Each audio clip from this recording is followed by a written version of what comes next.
What's up, Bridge the Blue family? Going live a little earlier today, and that's because you got some stuff going on this afternoon. Well, I need my beauty sleep too, I mean, that's why I look 30 years old. If you look 30, man, I must look... Wait. No, I got this vampire gray in my beard. It's like fangs. Anyways, so what's going on, Blue family? So today's topic, what we want to share with you today is, we are a nonprofit. And as a nonprofit, kind of need some resources to do what we got to do. And basically, we don't keep any of the profits for ourselves. And so for those of you that didn't know, you're new to the group, new to the community, Bridge the Blue is a non-profit. And so what we want to talk about today is why the heck do you need my money and where the heck does it go anyway? So Troy, love to hear from you on this topic. No problem. Again, well, let's just talk about Bridge the Blue overall, first of all. So, Bridge the Blue has three main areas that we like to put resources into that we feel that's the call that we have, as an organization to focus on those three areas. Because there's other things that other organizations are doing and so forth, and that's awesome. But these are the three areas that we feel that we're supposed to infuse finances into. Because again, we don't want to defund law enforcement. We want to help fund law enforcement and the officers. It's really funny you say that, because the other day after we went live, this came to my mind, is that right now everybody's wanting to defund the police. But you know what I thought about, guys, is we're actually here to refund the police. And refund them for what? For putting their lives on the line. Right? They put their lives on the line every single day for us. And they leave home in the mornings or in the evenings, depending on what shifts their beat is. And they don't know if they kissed their wife and kids goodbye for the last time or not, or their husband and kids goodbye for the last time or not. And so, they're putting their lives on the line and standing in the gap for us. And it's time for us to stand in the gap for them and not defund them, but refund them and give back to them. That's good. So actually we should make that a hashtag, refund the police. Hashtag refund the police. Well, the three areas that we seem to, that we feel called to and so forth, to infuse finances into. One of those is to families of fallen officers, but also families of wounded officers. Oh, yeah. And that could be physically wounded, from a gunshot or a fight or a wreck, there's so many different ways. But also on the mentally and emotionally level of things, because so often people forget about that. They forget about the harm, the PTSD, the things that are happening to these guys and gals each and every day, that is scarring them and preventing them from doing future things. Mentally, emotionally, spiritually. Yeah. It's funny you mentioned that, because my buddy Sonny, I think you met Sonny down in Missouri City. He was a detective with Missouri City Police Department. As a detective, he actually had to leave that being a detective. He had to step down because of the things that he witnessed and the things that he saw. It was it was too much. Yeah. It's too much. I was just talking to an officer here a week or so ago, and they deal with sex crimes and so forth when it comes to kids. And don't get me on that. Yeah, they're just, talking about scarring. It's just about all they can do. This particular person has been doing it for a few years now, and they don't know if they can do it much longer. They're just it's tearing them up. And but at least they recognize that they're seeing how they're physically changing emotionally and just everything, and the baggage that's happening, and they're this particular person is seeking out help. Well, and you almost have to become a little bit callous to all of the carnage and to the scenery, so to speak. You almost have to desensitize yourself to it in order to continue showing up every day. And what that can do to you, emotionally and mentally and spiritually. There's two sides of that too, because if they desensitize too much, then improper things can happen, and just as much damage can happen that way as well. So it's a tough deal. And we were just talking with a person out of Alaska today. Was on a video conference with them, and this husband and wife started a program a while back, and they bring in law enforcement officers, both men and women that wear the badge that need to get out and just refresh and get refocused and maybe a little bit of mental health and stuff like that. It's just an amazing program. Talking about Gwen. Gwen Grimes. Yep. So it's Wildwoods is their organization. And for those of y'all that don't know, Gwen, I don't know if you guys watch Naked and Afraid, but she's been on that show twice, and she is she's using the fame that she's gotten from being on that show to make a difference. And they're so committed. I'm going to share this real quick because they're so committed. This fired me up. They don't have internet where they're at.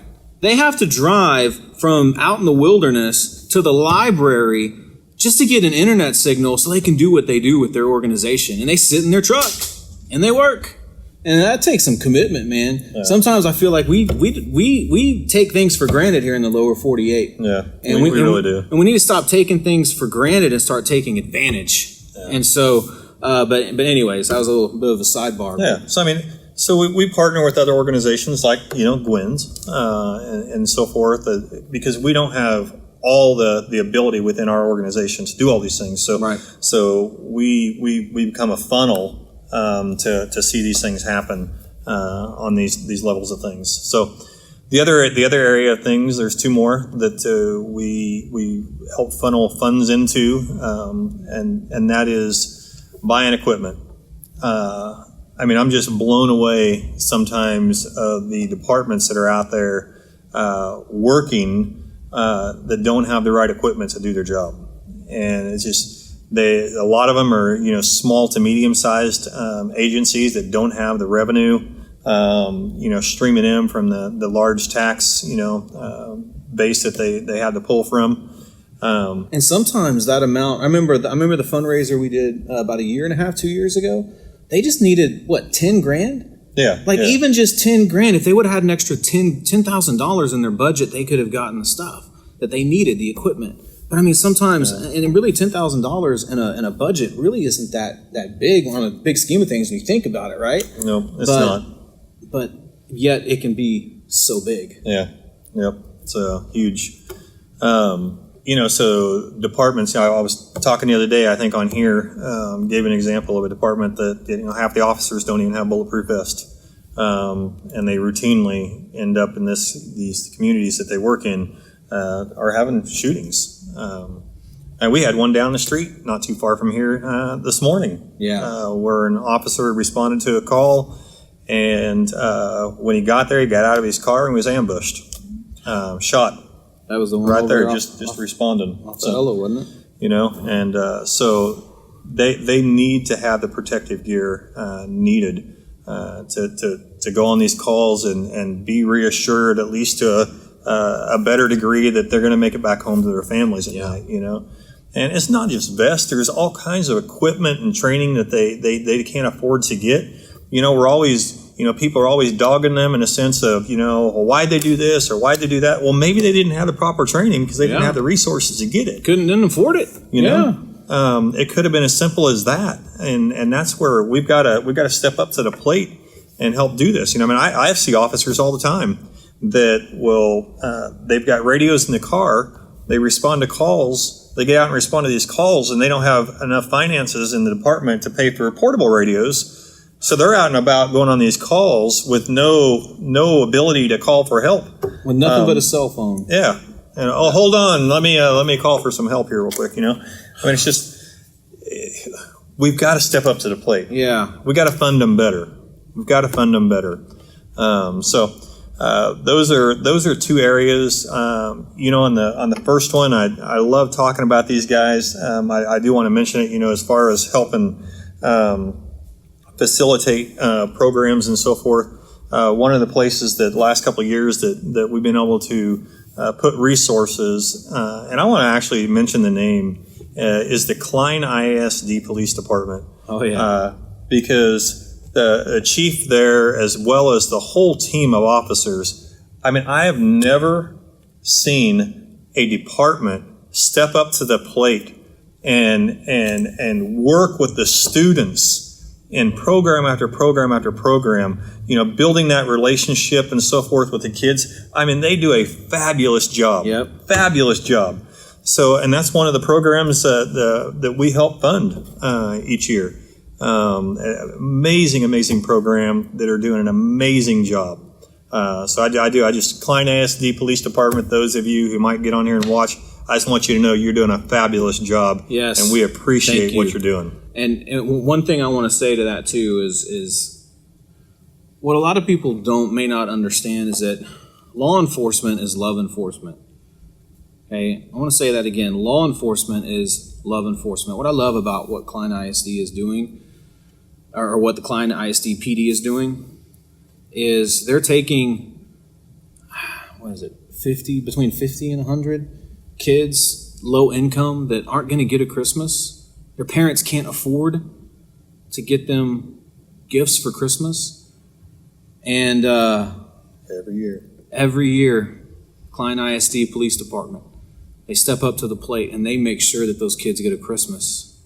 They make sure not only do they get a Christmas, not only do they get presents, but they get an experience. They get taken to dinner, right? They get to sit in these guys' laps. They get to, it's just utterly amazing. And so, law enforcement is really love enforcement. Without our LEOs, there'd be chaos. The reason why we're even able to have the freedom to come on here, pull out a cell phone, and be able to do these videos here on a Facebook group is because we have law enforcement out there. There's laws, number one, and then number two, there's men and women out there that are helping to enforce those laws. So law enforcement is love enforcement. We cannot forget about that. So Yep. So we've talked about the department boost, where we help infuse finances for equipment and whatever it is that's needed, training, etc. Family crisis assist. Family crisis assist. Then we just started tapping into the outreach aspect of things. You could consider Klein ISD an outreach, type scenario. And then there's other outreaches that we do. I mean, we even here a while back hooked up with Bluebell ice cream and did a huge ice cream. I mean, we gave away so much ice cream, it was crazy. We called it Bridge the Bluebell. Bridge the Bluebell. and it was just a time for people in the community to come out and get some free ice cream on a very hot day. Oh, yeah. It was very hot that day. Oh, believe me, I remember. We had a huge tent set up with these big water coolers blowing cool air and freezers set up with ice cream in them and tables. And I mean, it was a great time. Brazilian food truck that came out. And, it was killer food. But just tons of people stopping in, just wanting to shake hands, talk to the law enforcement officers, ask them questions, get arm wrestling. With them. Yeah, arm wrestling. We got one arm wrestling. It was so cool. And it's just making that connection. Because sometimes that's all it takes. And my theory has always been doing a function like that, I mean, it's not a lot of work. No. It's a little bit of planning, a little bit of structure, a little bit of money. And if we can change the outlook of one person, that decides to go this way instead of this way. Oh, yeah. Mm-hmm. I mean, to me, it's all worth it. All worth it. So there's programs like that that are just incredible, reaching out to the community. There's things like we're doing this month. The live stream that we're doing on July 18th at 4 o'clock. There's the rallies that we're doing at 1 o'clock across the country on the city hall steps of every community. I mean, those outreaches, those things like that, they take resources. Oh, yeah. I mean, I wish I could say everything's free. But it's not. It's not the world we live in.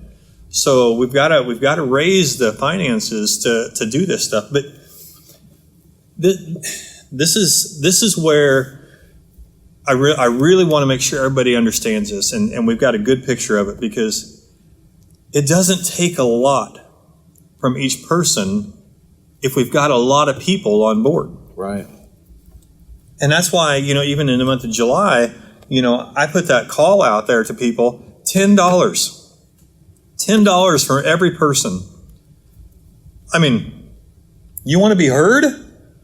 If we could get even 10% of the people in this country to give $10 in the month of January, or in the month of January, boy, am I getting ahead of myself, in the month of July, that's an astronomical amount of money to infuse and fund our police departments.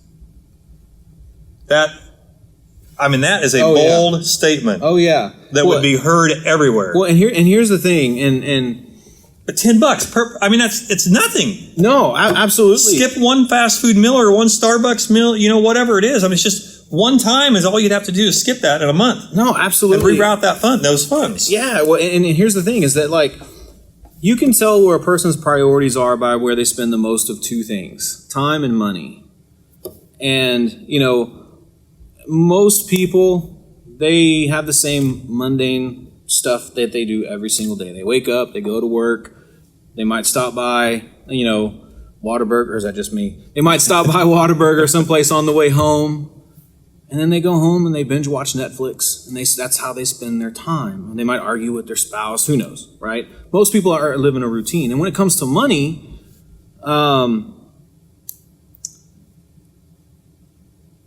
money exposes people's hearts. Money in and of itself isn't evil. It's just a tool. Yeah. But money is a magnifier.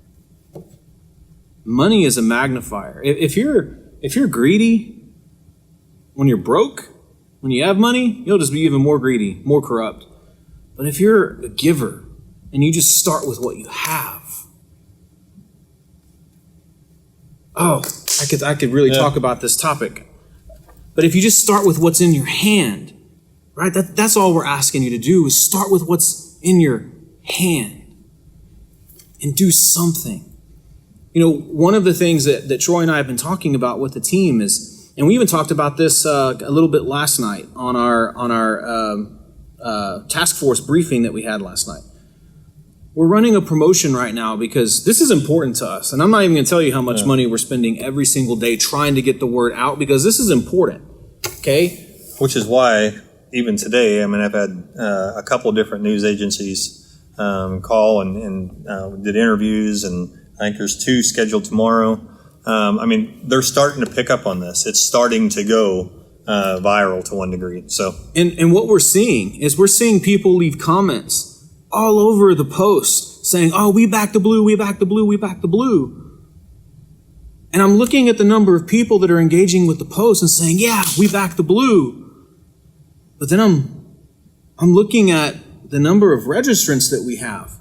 And we have a good amount of people registered for our event. But I'm like, okay, somewhere, like, you say you back the blue, but what are you doing? Right? It's real easy to talk, right? It's really easy to say that we support. It's really easy to say, talk is cheap. Mm-hmm. It's really easy to say these things. It's another thing to do. Yeah.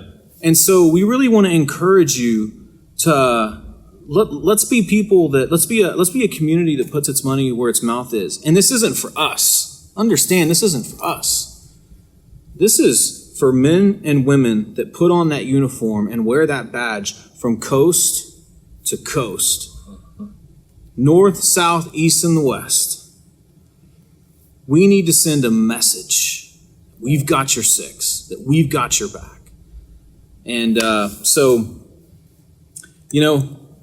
talk a little bit, just take a couple minutes, Troy, and just really, and I know you don't want to share too much, because when we went live last week, there's things beyond the 18th that we have scheduled, okay, that we have planned. But talk a little bit about the magnitude of the change and about what you think it's going to take beyond even just $10. Beyond that, like, how important is this vision? Is this mission? And will $10 even be enough in the big scheme of things? I mean, in the big scheme of things, I mean, ultimately, no. We're going to need more. But $10 by even 10% of our country is an astronomical amount of money to one degree. But honestly, and again, I don't want to let the cat out of the bag necessarily right now, but there's going to be millions of dollars spent on this subject in the next 12 months. Millions of dollars. And we are going to be heard. Mark my words, we're going to be heard. It's our time. It's our time. The other side has had their time, and they're still trying to have some of it. But it's our time to be heard now, and we've got to make a loud splash. So I don't think we can put a cap on the number because it needs to be huge. And I'm not just saying that because, by George, I want a huge budget. Because really, it doesn't really affect us for the most part. Nothing's really going to change on our side of things, the way we're doing it and so forth. It is who we are. But what it will change is the mindsets. It'll change the outlook. It'll change the perception. It'll change the narrative, that is currently being illustrated, the false narrative. And with what Leigh was saying, I mean, we're not trying to make anybody feel bad, and so forth, because that's not the goal at all. No. The goal is just to be real and transparent about what we need, where we're going, and how we have to have everybody involved to see this happen. We really do. We need everybody to be part of it. So, this first splash in the month of July, between the money that's being raised, the people that are going to show up on the steps of City Hall across the country, and the astronomical amount of people that are going to be clicking on to the live stream around the world.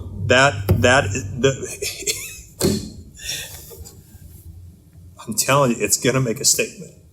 It's going to make a statement, and it's a statement that we have to get off our butts and make. We've got to do it. They deserve it. They deserve it. They deserve it. The gentleman that went on that call this morning, got out of his patrol car, barely got out and got shot down. He deserves it. He deserves it. The people after people. I mean, we could bring you a list if you want. Go online and look it up. All the officers that have been killed or wounded, so on and so forth, just in the last 3 weeks across our country. Despite what's going on, they showed up. Yep. So this is our time, but we need everybody on board to make this happen. We have got to be heard. We've got to be heard. This is our time. So if you want to partner with us, and like Troy said, we're not trying to make anybody feel bad. Actually, what we'd really encourage you to do is just pray about it and talk to God and see what He would have you do, and then just be obedient to that. But if you want to give, the easiest way that you can do that is to text the phrase, is hashtag silent no more or just silent no more? Hashtag text hashtag silent no more. And do you have the number by chance? No, I do not. But you can put it on the post. Yeah, I'll put it in the comments. That would be like us to get here, be fired up to go live, and then forget the information you need to give. But you can also go to bridgetheblue.com, and at the very bottom of the site there is a blue donate button. And I actually think you can go to bridgetheblue.com/donate as well. But bridgetheblue.com, scroll all the way to the bottom, you can do that. But I'll post the text to give number in the comments below. It's not hard to see that this is all unscripted. Yeah. There is no script that we're going by. We're simply sharing from the heart. Yeah, we just want to be real with you guys. Yeah. And we think that's important. I think there's too much fakeness, too much production as it is that's going on. We need something real. We need something authentic. And it's time for real people that support law enforcement to stand up, to stand in the gap, to bridge the gap, so that together we can make America safe again. And we can only do that by defending truth, staying vocal, and standing united. Yep. And I see that Mary just put that number right there on the screen. It's 832, and if I wasn't quite as old as I am, I could read the rest of it. So 905-8291. Did I get that right? I have no clue. 832-905-8291. So hey, but that's the number that you can actually text, and in the line put hashtag silent no more, and it'll click back to you, and you'll put in the amount that you want to give. But made it super easy for everybody. All right. Is that it? Love you all. That's it. Appreciate you. Let's not be silent anymore. God bless you guys. You leaving me again, man? I'm leaving you.